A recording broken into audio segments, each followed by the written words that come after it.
கர்த்தருடைய பரிசுத்த நாமம் மகிமைப்படுவதாக. சங்கீதம் 107 அதிகாரம் 20 அவர் தமது வசனத்தை அனுப்பி அவர்களை குணமாக்கி அவர்களை அழிவுக்கு தப்புவிக்கிறார். பிரியமானவர்களே, இங்கே நம்ம பார்க்கும்போது கர்த்தர் அவருடைய வசனத்தை அனுப்பி குணமாக்குகிறார் என்று சொல்லப்பட்டிருக்கிறது. குணமாக்க வேண்டுமானால் அங்கே ஒரு வியாதி இருக்கிறது. நாம் வியாதி என்று சொன்ன உடனே நம்முடைய சரீரத்தின் வியாதியை குறித்து தான் நாம் நினைப்போம். எப்படி நம்முடைய சரீரத்தில் ஒரு வியாதி வரும்போது நாம் அதை பெருசாக நினைத்து அதற்காக கேர் பண்ணி பரிகாரங்களை நாம் தேடுகிறோமோ, அதை விட அதிகமாக நம்முடைய ஆத்துமாக்களை குறித்து நம்ம எச்சரிக்கையாக இருக்க வேண்டும். இயேசு கிறிஸ்து சீஷர்களோடு இருக்கும்போது சொல்லுவார், சரீரத்தை கொலை செய்து அதன் பின்பு அதிகமாக ஒன்றும் செய்ய திராணி இல்லாதவர்களுக்கு பயப்படாதிருங்கள். நீங்கள் இன்னாருக்கு பயப்பட வேண்டும் என்று உங்களுக்கு காண்பிக்கிறேன். கொலை செய்த பின்பு நரகத்திலே தள்ள வல்லமை உள்ளவருக்கு பயப்படுங்கள். ஆம், அவருக்கே பயப்படுங்கள் என்று உங்களுக்கு சொல்லுகிறேன் என்று சொல்லுகிறார். நம்முடைய சரீரத்திலே வரக்கூடிய ஒரு பலவீனங்களோ உபத்திரவங்களோ இவற்றை குறித்து நாம் பயப்பட வேண்டாம். ஏன்னா நம்முடைய சரீரம் அது அழிவுக்கு ஏதுவானது, அது மண்ணோடு மண்ணாக போகக்கூடியது. ஆனால் கொலை செய்த பின்பு நம்மை நரகத்திலே தள்ள வல்லவருக்கே நீங்கள் பயப்படுங்கள் என்று இயேசு கிறிஸ்து சீஷர்களோடு சொல்லுகிறார். நம்முடைய சரீரம் நரகத்திலே தள்ளப்படுவதில்லை, மாறாக நம்முடைய ஆத்துமா தான் நரகத்திலே தள்ளப்படுகிறது.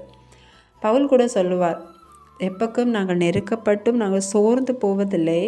எங்களுடைய புறம்பான மனுஷன் அழிந்தும் உள்ளான மனுஷன் நாளுக்கு நாள் புதிதாக்கப்படுகிறதுமா இருக்கிறது. அதுபோல தான் நம்முடைய அந்த உள்ளான மனுஷன், உள்ளான ஆத்மா என்பது நம்முடைய சரீரத்தில் ஏற்படுகிற நெருக்கங்களோ வேறு எந்த ஒரு காரியங்களும் அந்த ஆத்மாவை பாதிக்கக்கூடாது. அந்த ஆத்மாக்களை குறித்து நம்ம எச்சரிக்கையாக இருக்க வேண்டும். அந்த ஆத்ம மீட்பு என்பது நம்முடைய ஆண்டவருக்கு அருமையானது. அவர் நம்முடைய ஆத்மாவை மீட்பதற்காக அவ்வளவு பாடுபட்டார், சிலுவையில் அறையப்பட்டார். அவருடைய இரத்தத்தை அதற்கு விலையாக கொடுத்து நம்முடைய ஆத்மாக்களை அவர் மீட்டிருக்கிறார். அப்படிப்பட்ட அந்த ஆத்மா சோர்வடைந்து போகும்போது, இல்லை அதில் ஒரு அசுசியான காரியம், ஒரு மாசுபடுகிறது மாதிரி உள்ள காரியங்கள் அந்த ஆத்மாக்களுக்கு நேரிடும் போது கர்த்தர் நம்மை குணமாக்க ஏங்குகிறார். அதை நாம் அறிந்து கொள்ள வேண்டும். ஆண்டவர் சொல்லுகிறார், ஓசியா 11:3, நானே அவர்களை குணமாக்குகிறவர் என்று அவர்கள் அறியாதிருக்கிறார்கள் என்று சொல்லுகிறார். பாவ மாம்சத்தில் இருக்கிற நாம் ஒவ்வொருவரும் அறிந்தும் அறியாமலும் அநேக பாவங்களை செய்கிறோம். ஆனால் கர்த்தர் நம்மை குணமாக்கி நம்முடைய ஆத்துமாவை ஆரோக்கியமடைய செய்கிறவர் என்பதை நாம் மறந்துவிடக்கூடாது. இயேசு கிறிஸ்து சொல்லியிருக்கிறார், பிணியாளிகளுக்கு வைத்தியன் வேண்டுவதல்லாமல் சுகமுள்ளவர்களுக்கு அல்ல என்று சொல்லுகிறார். பாருங்கள், இதே சங்கீதம் 107 அதிகாரம் 17-18 ஆகிய வசனங்களை நாம் பார்க்கும்போது, நிர்மூடர் தங்கள் பாதக மார்க்கத்தாலும் தங்கள் அக்கிரமங்களாலும் நோய் கொண்டு ஒடுங்கி போகிறார்கள். அவர்கள் ஆத்துமா சகல போஜனத்தையும் அரோசிக்கிறது. அவர்கள் மரண வாசல்கள் பரியந்தம் சமீபிக்கிறார்கள் என்று சொல்லப்பட்டிருக்கிறது. பாருங்கள், இங்கே பாவத்தினாலும் அக்கிரமத்தினாலும் நோய் கொண்டு ஒடுங்கி போனார்கள் என்று பார்க்கிறோம். அவர்களுடைய ஆத்துமா பாவத்தினாலும் அக்கிரமத்தினாலும் ஒடுங்கி போகிறது. எப்போ அவர் கர்த்தரை விட்டு திரும்பி உலக பிரகாரமான காரியங்களில் நம்முடைய இருதயத்தை நாம் திருப்புகிறோமோ, அப்பொழுது நம்ம பாவத்துக்கு உட்பட்டு நம்முடைய ஆத்துமாவும் ஒடுங்கி போகிறது. அப்படி ஒடுங்கி போன அந்த ஆத்துமாவில் ஒரு உற்சாகம் இருக்காது. அந்த ஆத்துமா எல்லா போஜனத்தையும் அரோசிக்கிறது என்று பார்க்கிறோம். போஜனம் என்று சொல்லும்போது அவருடைய மாம்சமே மெய்யான போஜனமாக இருக்கிறது என்று நாம் வேதத்திலே வாசிக்கிறோம். இயேசு கிறிஸ்து தான் ஜீவ அப்பம். அவருடைய வார்த்தைகள் தான் நமக்கு போஜனமாக ஆகாரமாக இருக்கிறது. நம்முடைய ஆத்துமா பாவத்தினால் ஒடுங்கி இருக்கிற அந்த வேளையிலே அவருடைய வசனங்கள் நமக்கு வெறுப்பாக இருக்கிறது என்று இங்கே பார்க்கிறோம். கர்த்தர் இஸ்ரவேல் ஜனங்களை எகிப்திலிருந்து அழைத்து கொண்டு வனாந்திரத்திலே நடத்தி வரும்போது அவர்களுக்கு வானத்து மன்னாவை ஆகாரமாக கொடுக்கிறார். அப்படி வானத்து மன்னாவை உணவாக கொண்ட ஜனங்கள் ஒரு காலத்திலே அவர்கள் திரும்ப அந்த எகிப்துக்கு நேராக தங்களுடைய இருதயத்தை திருப்புகிறார்கள். அதாவது அங்கே சாப்பிட்ட போஜனத்தை, மச்சங்களையும் காய்கறிகளையும் நினைக்கிறார்கள், அவர்களுடைய பழைய வாழ்க்கையை. அப்படி நினைக்கும்போது அவர்களுக்கு இந்த ஆகாரம், ஆண்டவர் கொடுத்த போஜனம் அற்பமாக இருந்தது என்று பார்க்கிறோம். அவர்கள் சொல்லுகிறார்கள், இந்த அற்பமான உணவு எங்கள் மனதுக்கு வெறுப்பாக இருக்கிறது என்று சொல்லுகிறார்கள். கர்த்தர் கொடுக்கிற போச்சனத்தை விட்டு உலக பிரகாரமாக பழைய வாழ்க்கை முன்னால் அனுபவித்த காரியங்களை நினைத்து அது பக்கமாக மனதை திருப்பும்போது ஆண்டவர் கொடுக்கிற வசனத்தினால் எந்த பலனும் அவர்களுக்கு இல்லாதது மாதிரி தோன்றும். அதனால் எந்த உணர்வும் ஏற்படாது, எந்த ஒரு எச்சரிப்பும் உண்டாகாது, வாழ்க்கையை குறித்த எந்த ஒரு தெளிவும் இருக்காது. அப்படி இஸ்ரவேல் ஜனங்கள் அங்கே அவர்களுக்கு அந்த உணவு அற்பமாக இருக்கிறது என்று சொல்லும்போது கர்த்தரின் கோபம் அங்கே பற்றி எறிவதை நாம் பார்க்க முடியும். அவர் அவர்களுக்குள்ளே கொள்ளிவாய் சர்ப்பங்களை அனுப்புகிறார். அது நிமித்தம் அநேக ஜனங்கள் அங்கே செத்து போனார்கள் என்று பார்க்கிறோம். ஆனாலும் இப்படிப்பட்ட சூழ்நிலை மேலும் நம்ம கர்த்தரிடத்தில் திரும்பி அவரிடத்தில் கேட்கும்போது அவர் அவருடைய வசனத்தை அனுப்பி நம்மை குணமாக்கி அந்த அழிவிலிருந்து நம்மை ரட்சிக்கிறார். அவர் நமக்கு வசனத்தை அனுப்புகிறார். ஆனால் அதை பெற்றுத்தர, நம்மை உணர்த்த, அதாவது நமக்கு அந்த வசனத்தை எடுத்து கொடுக்க ஒரு நபர் வேண்டும் தானே. இப்போ ஒரு லெட்டர் போஸ்ட் பண்ணணுன்னாலும் அதை ஒரு நபர் எடுத்துக்கொண்டு போகணும். அதே போல தான் இயேசு கிறிஸ்து இந்த உலகத்தை விட்டு பரலோகத்திற்கு போகும்போது சொல்லுகிறார், நான் உங்களை திக்கற்றவர்களாக விடேன். நான் போன பின்பு என் நாமத்தினாலே பிதா வேறொரு தேற்றரவாளனாகிய சத்திய ஆவியானவரை உங்களுக்கு அனுப்புவார் என்று சொல்லுகிறார். உன் சாவியானவர் நமக்குள்ளே வந்தால் மட்டும்தான் நாம் கர்த்தருடைய சத்தத்தை கேட்க முடியும். அவர் தான் நமக்கு ஏற்ற வார்த்தையை, சமயத்திற்கு ஏற்ற வார்த்தையை நமக்கு எடுத்து கொடுக்கிறார். நம்மை குணமாக்கும் வார்த்தையை, எல்லா காரியங்களை குறித்து, இல்லை நாம் முடிவெடுக்க வேண்டிய காரியங்களை கொடுத்த தெளிவை, இல்லை தேவனுடைய சித்தத்தை நமக்கு வார்த்தையாக அவர் எடுத்து கொடுக்கிறார். கர்த்தருடைய ஆவி இல்லாமல் இருக்கும்போது நம்ம வசனத்தை படிக்கிறோம். நம்முடைய சூழ்நிலைக்கு ஏற்றது மாதிரி நாமளே ஏதோ ஒரு வசனத்தை எடுத்துக்கொள்கிறோம். இல்லை என்றால் சாத்தான் நம்மை கர்த்தருடைய சித்தத்துக்கு எதிராக நம்மை குழப்பும்படியாக ஏதாவது வசனத்தை அவன் எடுத்து கொடுக்கிறான். ஏன்னா அவன் பொய்யின் ஆவி.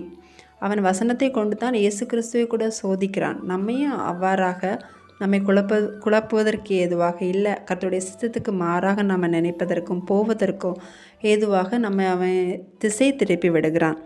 கர்த்தருடைய ஆவி எங்கேயோ அங்கே விடுதலை உண்டு என்று வேதத்தில் சொல்லப்பட்டிருக்கிறது.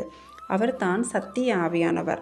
உண்மை என்ன என்பதை நம்முடைய பாதை சரியா, நம்ம எடுக்கிற டெசிஷன், ஏதாவது ஒரு காரியத்தில் நம்ம எடுக்கிற முடிவு சரியா, இது கர்த்தருக்கு சித்தமானதா, அப்படிங்கிற ஒரு தெளிவை கொடுக்குற ஆவியானவர் தான் சத்திய ஆவியானவர். அவர் தான் நம்மை சகல சத்தியத்திற்குள்ளும் நடத்துகிறவர். ஆனால் சாத்தான் பொய்யின் ஆவியை உடையவன். அந்த பொய்யின் ஆவியுள்ள அந்த சாத்தான் இருக்கிற இந்த உலகத்திலே நாம் உண்மை எது என்பதை அறிந்து கொண்டு உண்மையான அந்த வார்த்தையை பெற்றுக்கொண்டு அதன்படியே நம்முடைய வாழ்க்கையை வாழ அந்த சத்திய ஆவியானவர் நமக்கு நிச்சயமாக தேவையானவராக இருக்கிறார். ஆவியானவர் வரும்போது தான் அவருடைய சத்தம் கேட்கப்படுகிறது. அந்த சத்தம் இல்லைன்னா அந்த வார்த்தைக்கு எதுவான அந்த கிரியை நமக்குள்ளே உண்டாகிறது. ஆதியிலே கர்த்தர் வானத்தையும் பூமியையும் படைக்கும் போது ஆதியாகமம் 1:2 நாம் பார்த்தோம்னா ஆவியானவர் ஜலத்தின் மேல் அசைவாடி கொண்டிருந்தார் என்று சொல்லப்பட்டிருக்கிறது. ஆவியானவர் வந்த பிறகு சத்தம் உண்டாகிறது. வெளிச்சம் உண்டாக கடவது என்று சொல்லுகிறார். வெளிச்சம் உண்டாயிற்று. அங்கே கிரியை நடக்கிறது. இதுபோல் அநேக காரியங்களை நம்ம பார்க்க முடியும். இயேசு கிறிஸ்து ஞானஸ்நானம் பெற்று கரையேறின உடனே ஆவியானவர் புறாவை போல் வானத்திலிருந்து வருகிறதை அவர் காண்கிறார். அதை ஃபாலோ பண்ணி சத்தம் வருது, இவர் என்னுடைய நேசகுமாரன், இவரில் நான் பிரியமாக இருக்கிறேன் என்று. மேலும் நாம் பார்த்தோம்னா மரியாள் வயிற்றில் இயேசு கிறிஸ்து உருவாகும் போது கூட சொல்லப்பட்டிருக்கிறது, பரிசுத்த ஆவி உன்மேல் வரும், உன்னதமானவருடைய பலன் உன்மேல் நிழலிடும், அப்பொழுது உன்னிடத்தில் பிறக்கும் பரிசுத்தம் உள்ளது, தேவனுடைய குமாரன் என்னப்படும் என்று சொல்லப்பட்டிருக்கிறது.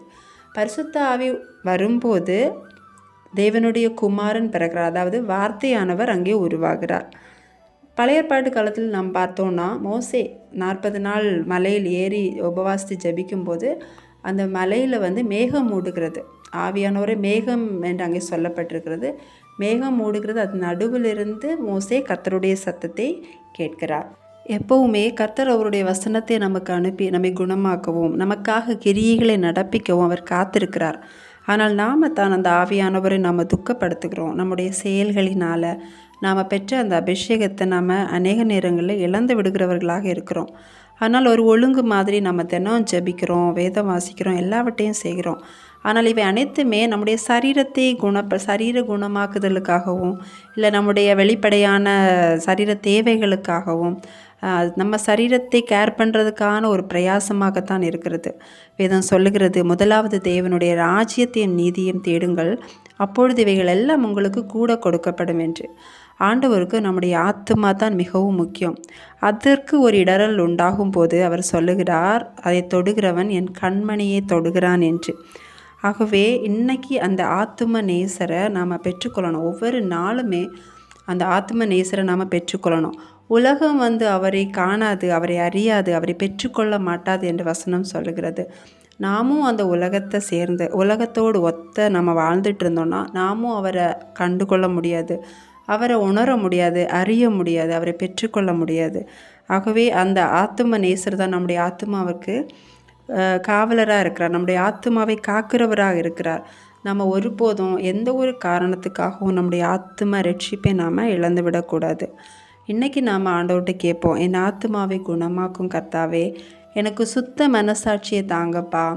என்னுடைய சரீரத்தில் ஏற்படுகிற எந்த ஒரு காரியங்களும் என்னுடைய ஆத்மாவை பாதிக்கக்கூடாது. இல்லை என்னுடைய மனசாட்சியை கெடுக்கிற மாதிரி எந்த ஒரு காரியத்துக்கும் நான் இடம் கொடுக்கக்கூடாது. என்னுடைய உள்ளான மனுஷி உம்முடைய ஆவியால் பலப்படணும்னு அவரிடத்துல நம்ம ஒப்பு கொடுப்போம். அவர் நம்மை குணமாக்கி அவருக்கு முன்பாக மாசற்றவர்களாக நம்மை நிறுத்துவார் என்பதில் எந்த சந்தேகமும் இல்லை. கர்த்தர் நம்ம ஒவ்வொருவரையும் ஆசீர்வதிப்பாராக. ஜெபிக்கலாம். கிருபையும் இரக்கமும் உள்ள எங்கள் நல்ல தகப்பனே, அப்பா, இந்த நல்ல நேரத்திற்காக உண்மை நன்றியோடு துதிக்கிறோம்ப்பா. நாங்கள் இந்த உலகத்தையே சுற்றி சுற்றி வந்தாலும் நீங்கள் எங்களை குறித்து மேலான திட்டத்தை வச்சுருக்கீங்கப்பா. நீங்கள் இருக்கிற அந்த மேலான இடத்துக்கு எங்களை கொண்டு போக நீர் வல்லமை உள்ளவர். நீரே எங்கள் ஆத்துமாவின் எல்லா அசுத்தத்தையும் பாவத்தையும் நீக்கி குணமாக்குகிறவர். எங்களை அர்ப்பணிக்கிறோம். எங்களை உணர்த்தி கடிந்து கொண்டு எங்களை குணமாக்குங்க. உமக்கு முன்பாக எங்களை மாசற்றவர்களாக நிறுத்த நீர் வல்லமை உள்ளவர் என்பதை நாங்கள் விசுவாசிக்கிறோம்ப்பா. எங்களை ஒவ்வொருவரையும் உமக்கு உகந்தவர்களாக தகுதிப்படுத்துங்க. இயேசு கிறிஸ்துவின் நாமத்திலே ஜெபிக்கிறோம் பிதாவே, ஆமேன்.